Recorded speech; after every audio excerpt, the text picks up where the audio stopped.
I am Sarah Louise, and this is SPVR, and today we've got Robin Mcalpine and Jason, and both Jason's from the Common Weal, and Robin Mcalpine is Director of Common Weal. Director of Common Weal, and we're going to talk to you a little bit about what Common Weal is, and we'll come back to Robin.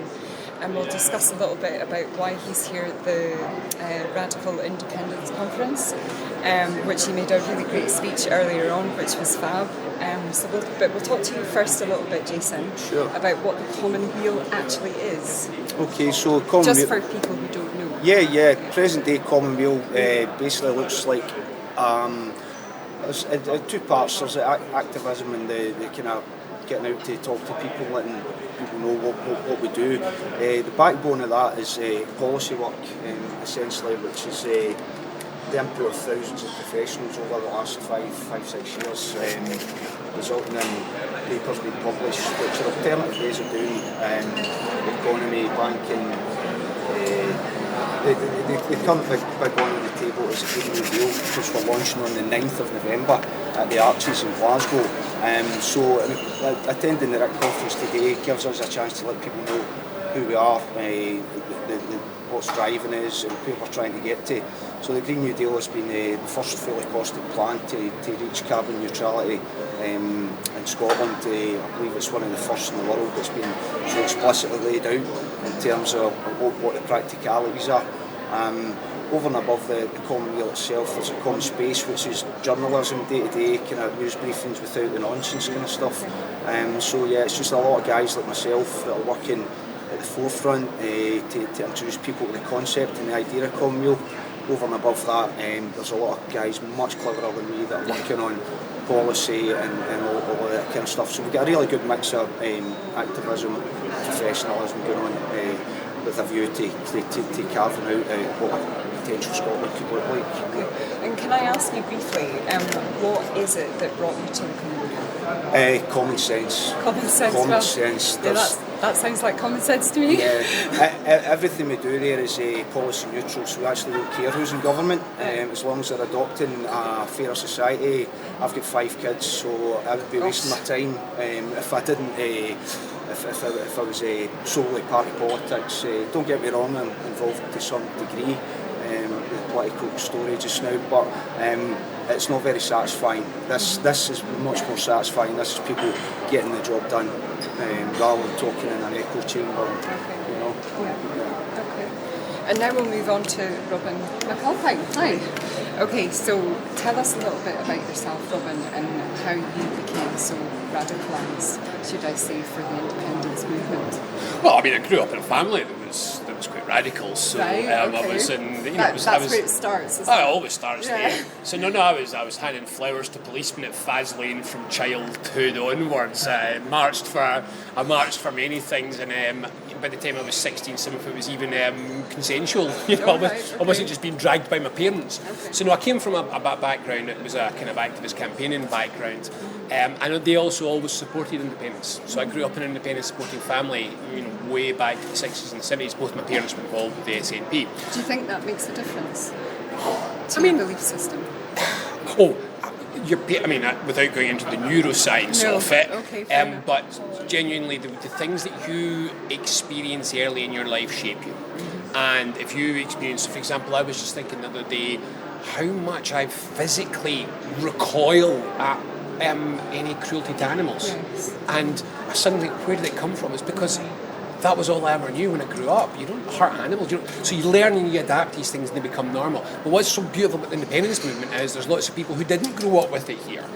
And it's been a movement, it's been a cause which has managed to take people who've been there for a long time and people who've been there for no time at all and bring them together, give them an opportunity to discuss the kind of world they want to live in, the kind of future they want to live in. So one of our key policy researchers reminds me from time to time, he actually voted no in 2014. Right, okay. You've seen the end of his ways now.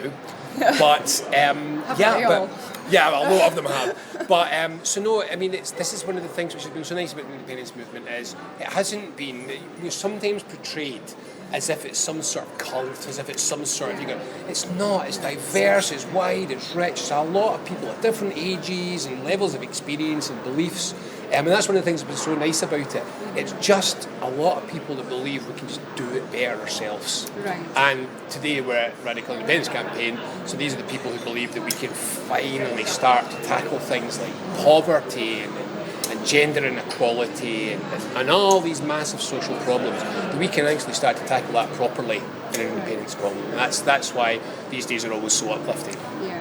And as the chair of the Commonweal... Director, yeah. Sorry. That's okay.